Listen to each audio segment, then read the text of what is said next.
This is a Fox News alert. I'm Marianne Rafferty, live from Los Angeles. Congressman and civil rights leader John Lewis has died. 80-year-old Lewis announced in December that he had advanced pancreatic cancer. His illness prevented him from going to Capitol Hill, so he used a proxy to cast his votes in Congress. The congressman, a civil rights icon, remained vocal during the recent George Floyd protests. He released a statement in late May saying that his heart is broken for the men, women, and families still enduring systemic racism in the U.S. Lewis, an activist during the civil rights movement, was also arrested after using a white restroom in 1961, and he told demonstrators he understood the pain they were experiencing. Lewis, the U.S. representative for Georgia's 5th Congressional District, was serving out his 17th term in the House. Congressman John Lewis's political career spanning more than 4 decades.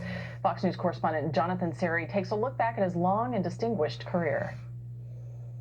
Hate is too heavy a burden to bear. With the death of John Lewis, America has lost one of the most iconic figures of the civil rights movement. He's as close to being a saint as anybody I've lived with. On February 21, 1940, Lewis was born into a family of sharecroppers near Troy, Alabama. Growing up in the Jim Crow South, he became acutely aware of racial injustice and found inspiration in the sermons of Dr. Martin Luther King Jr. Dr. King was his spiritual father. As a young man, he became chairman of SNCC, the Student Nonviolent Coordinating Committee, and organized peaceful protests at segregated lunch counters and bus terminals throughout the South. He was the youngest speaker at the 1963 March on Washington. He helped lead a march across the Edmund Pettus Bridge in Selma, Alabama, and suffered a fractured skull when state troopers used force to break up the peaceful demonstration. Televised images of the violent police crackdown galvanized support for the Civil Rights Act of 1965. The one thing you will is to do the will of God, no matter what the cost.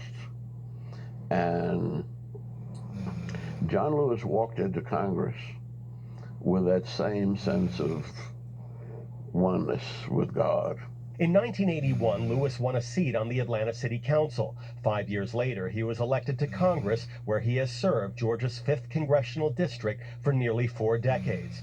Lewis was a member of the Congressional Black Caucus and served on the Committee on Ways and Means. He continued to champion progressive causes, including women's rights, immigrant rights, and health care reform.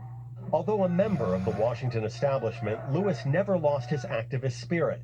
In 2016, he led Democrats in a surprise sit-in in the House chamber to call for gun control, and Lewis boycotted inaugurations of both George W. Bush and Donald Trump, prompting a barrage of angry tweets from the latter president describing the congressman's Georgia district as in horrible shape and falling apart. 2 years later, Lewis joined the chorus of Democratic House members calling for President Trump's impeachment. I truly believe, the time to begin impeachment proceedings against this president has come. Yet in the most polarizing of times, Lewis won the respect of colleagues from both sides of the aisle.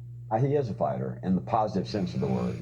Despite his lifelong efforts for equal rights, Lewis admitted he never dreamed it possible that America would one day elect a black president. From his activism in the civil rights movement to his nearly 25 years in the House of Representatives, John R. Lewis. When President Barack Obama awarded Lewis the Presidential Medal of Freedom in 2011, the ceremony took on added significance.